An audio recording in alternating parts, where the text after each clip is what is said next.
And only certain people are going to get the Hidayah, Dina, from this Quran. These people that have the taqwa. So when he's telling us that the Quran is one, I'm going, huh? And it's in the original language, we still have it. You know what I was thinking? He's lying. I was sure he was lying because he could see the problem we were having, and he just sat back and made that up. But I don't know Arabic at that stage, so I don't know what to say. You know, maybe, I don't know. And he left it at that. He didn't try to preach. But it put a big doubt in my mind now about, we got all these books, he's got one, and la rayba fi, no doubt in it. So another time, we had another discussion that came up. Now this time, I went to the other preacher who had the cross. And I was asking him, I want to be able to explain the Trinity. He said, you know the Trinity. I said, yeah, I know. And I know the Council of Nicaea when we had that. But I want to know the way to explain it so a human being can just understand. I said, okay, it's like an apple. Just take an apple. The apple has a shell around the outside, the skin. Inside is the meat. Inside of that is the seeds. Okay? 3 things, 1 apple. That's the way.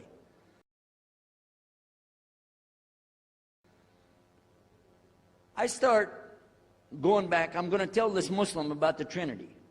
But on the way, I remember his arguing with me, his way of debating with me. I said, no, he's going to tear me apart. As soon as I say seeds, he's going to say there's more than one. So it could be 7 or 8 or 9 or 10 gods all rolled into one. No. It's got to be special. It doesn't work like that. Let me go back and try again. So I went back to him. I said, what if he says there's more than one seed in there? He said, okay. I said, and besides, it could have a worm running through it. Then that would make it go up another notch. What can I do about that? He said, okay, forget the apple. I said, okay. It's like the babe, the egg. Use the egg. The egg has a shell. Inside of the egg is the white. Inside of the white is the yellow. 3, 1 egg. That's it. That's good to go. Now I start going home again, and it hit me. Wait a minute. The egg could have a double yolk. God becomes 4, just like that. Plus, it could be rotten.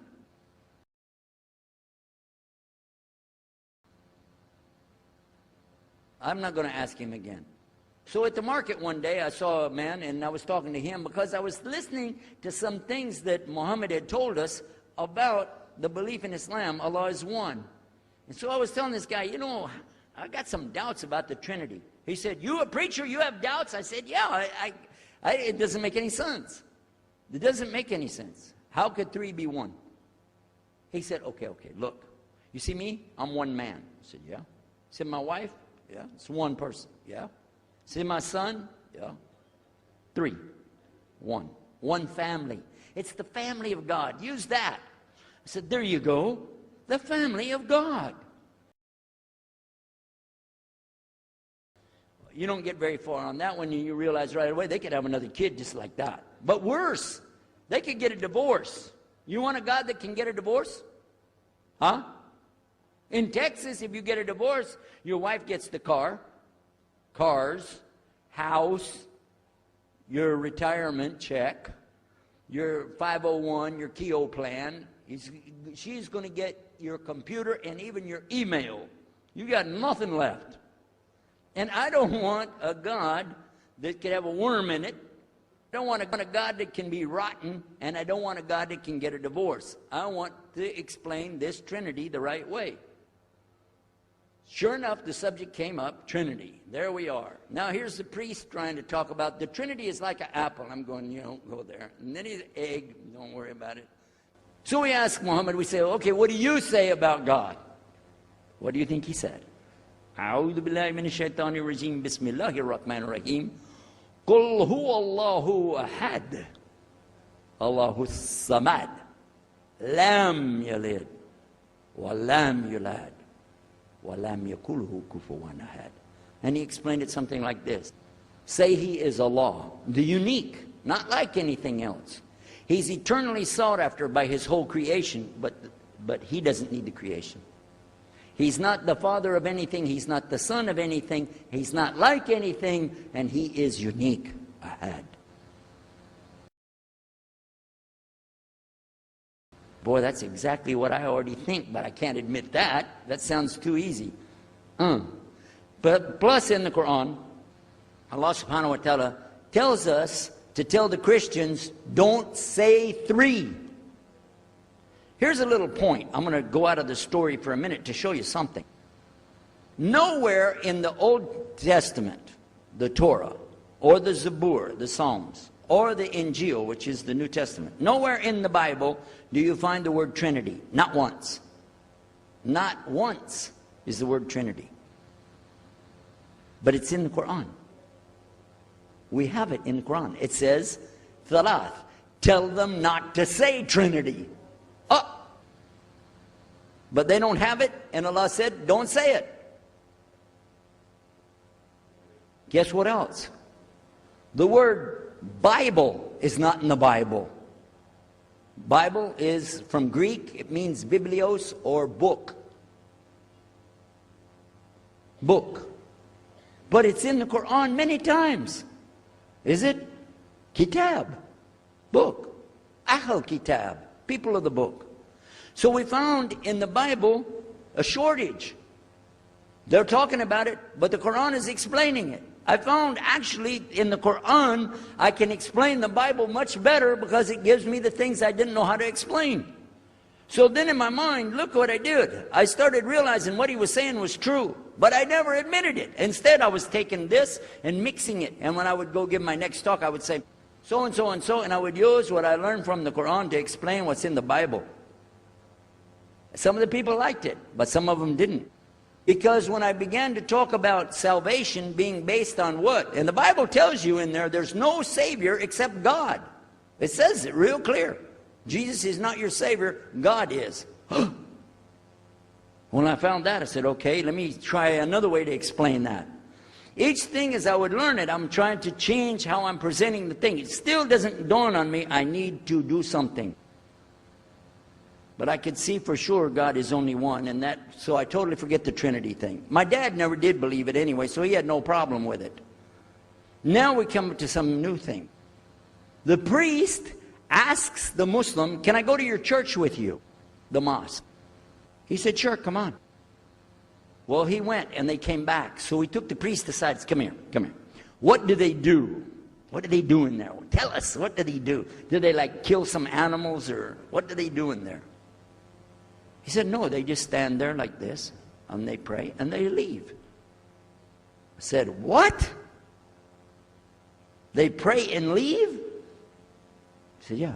Okay, what kind of music do they have? He said, they didn't have any music. No music? How in the world are you going to worship God without music, man? So I asked him, Muhammad, you guys don't have any music? He said, no.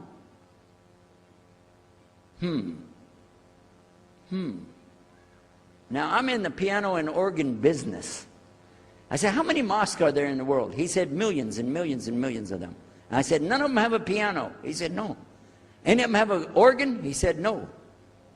Oh, man, I can get rich. Just introduce some music to these guys, put it in there, you know, bound to be. I said, do the Arabs have any music? He said, oh, Arabs have music. I said, boy, I got it figured out, boy. I can see my next $1 million coming right straight up at me, you know. So then the priest asked again another time, he wanted to go back to the masjid again. He went, this is middle July, 1991. He went to the masjid with him again. And by the way, this masjid, Sheikh Muhammad Jabali knows it very well, is on Medina Drive in Arlington, Texas. And that's where they were going to, because we were living in Midlothian, just south of Oak Cliff and south of Dallas. So they didn't come back. All night we're waiting. What happened? Very late they came back. And when he came in, I looked. There's Muhammad. I recognize him. Who's the guy with him, though? He's wearing a white jalabiya, white dress like this. Has a white pillbox cap on his head. And I looked at him and I said, Pete. His name was Father Peter Jacobs, but we're not, you know, Catholic, so I don't have to call him Father. I said, Pete, did you become a Muslim? He said, Ashhadu an la ilaha illallah, Ashhadu Muhammad Rasulullah. I said, oh my God. Now I used to have cameras like these cameras right here because we had a television show called ESTES Music Jamboree.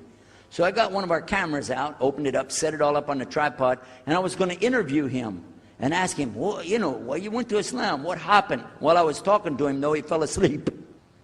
So it was still in my mind, and I was thinking, what am I going to do? This is too amazing. Now here I'm preaching to the people, and I'm trying to change what I'm saying, and here's a priest, just became a Muslim. My father's saying it's a good deal, it sounds all right to him, and I don't know what to do. So I decided I'll talk, make mashura. I talked to my wife. We have an apartment upstairs. We were in our apartment up there, and I'm telling her, oh, you know, a priest became a Muslim today. What is that? And can you imagine what they were saying about the Quran and saying about this and so and so? All of a sudden, she said, I want to get a divorce. Oh, whoa, whoa, whoa, whoa, whoa. It's not the subject, but what happened? She said, no, all this talking about religion and talking about Islam, and so I can see. I said, oh, no. No problem here. No problem. I said, you thought no, I was just observing somebody else. No, I'm not interested. Trust me. I don't want to be with those Muslims. Last thing I want to do is be with a Muslim. No way. Just put your mind at ease. She said, I need a divorce. I said, where are we going with this again? What's the problem with that? What happened? She said, a Muslim can't be married to a Christian. I said, what? No, wait a minute, hold on. I don't, look at me. I'm telling you, I swear, I don't want to be a Muslim. Okay? Okay? And even if I did, don't you remember what he said? A Muslim man could be married to a Christian woman. It's not a problem. But I'm not saying I won't do. I'm just saying it's not a problem. She said, that is the problem. A Muslim woman can't be married to a Christian man. I want to be a Muslim, so I need a divorce. I'll never forget, I was sitting right on the edge of the bed, just sitting there, you know, and I almost fell over. I said, at last, I can tell the truth. I can say it. I didn't realize that she liked the idea. I was afraid. I said, okay, the good news is, I too want to be a Muslim. You know what she said? I don't believe you. I said, no, really. I was just saying that because, you know, but for sure, just so you know, I want to be a Muslim. I've been thinking about it. I want to be a Muslim. We're both going to be Muslim. Alhamdulillah, it's going to be great. Right? You know what she said? I don't believe you because you're either lying right now or you were lying 5 minutes ago when you said you didn't want to be a Muslim. And either way, I don't want to be married to a liar. So get out. So I started leaving. I'm walking down the stairs of the apartment. I'm down to my father's part. I said, wait a minute. Where am I going to go? This is my father's house. I just got thrown off of my own property. What happened here? So I went to get to Muhammad and I woke him up. I said, come, you and me, we got to talk. Come with me. And we went outside the house and we walked those country roads in Midlothian, Texas until the time for the sun to come up at dawn. And all that time, I talked to him about what's it like to be a Muslim, how do you have to believe, what do you have to do. Let me hear all of it now, and no more playing a game. I'm not debating, I just want to know. Just tell me. Just tell me what's Islam. I need to know what I need to do. And he told me everything, and I realized this is it. I got to make a decision. This is a big deal, though. And he told me, okay, this is up to you. You have to go make a choice for yourself. I can't help you. I said, oh my God. So when he was praying Fajr, I decided, I've been watching this man praying this direction with his head on the ground. It's so beautiful to see a man humble himself, put his head on the ground to the Rabbil Alameen. I said, oh my God, let me try that. So I sneaked off somewhere where nobody could see me, illallah. And then I found a place, a board there, you know, and I bowed down on the ground and I put my head down on the ground on that board there. And by the way, I'm pretty good at speaking, especially in prayers. I used to make so long a prayer, they wouldn't let me say the prayer at Thanksgiving because the food would be cold. Okay? So, but I put my head on the ground and only these words came, no more words, just this.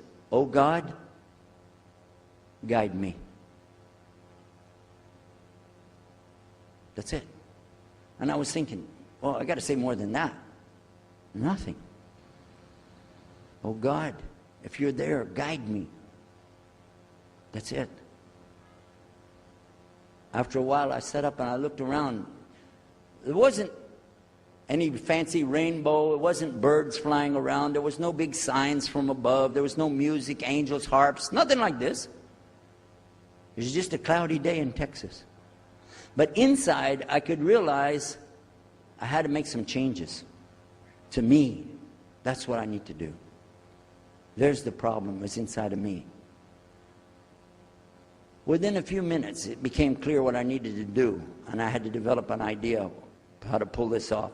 I talked to my wife, I talked to my father, I made a bath, and at 10 o'clock that morning in Midlothian, Texas, I went in front of this man named Muhammad and this new man named Yahya, who used to be the priest, and I said, Ashhadu an la ilaha illallah wa ashhadu anna Muhammad Rasulullah.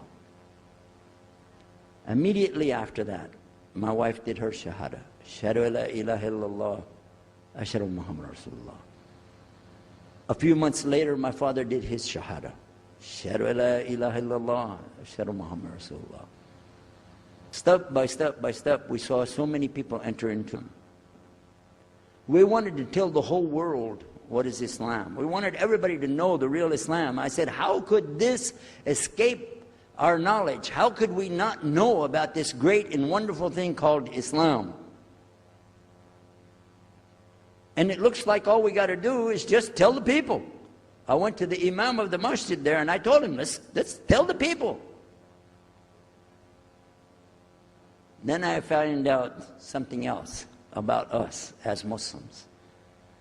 And that's why we've got this convention here right now. This is why we have the exhibition. So you're going to use this week to learn how you can become, inshallah, the best Muslim you can be, and how you can show the real Islam to the people that are not Muslim. This is your duty. This is your duty. This is your language. This is your people.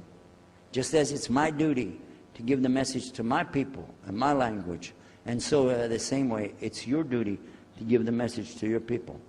Allah will not ask you if they made shahada, but He will ask you if you delivered the message. Alhamdulillah, today, I can tell you with no doubt in my mind, we have seen thousands of people give shahada. Several hundred at a time. And I don't do it through debates.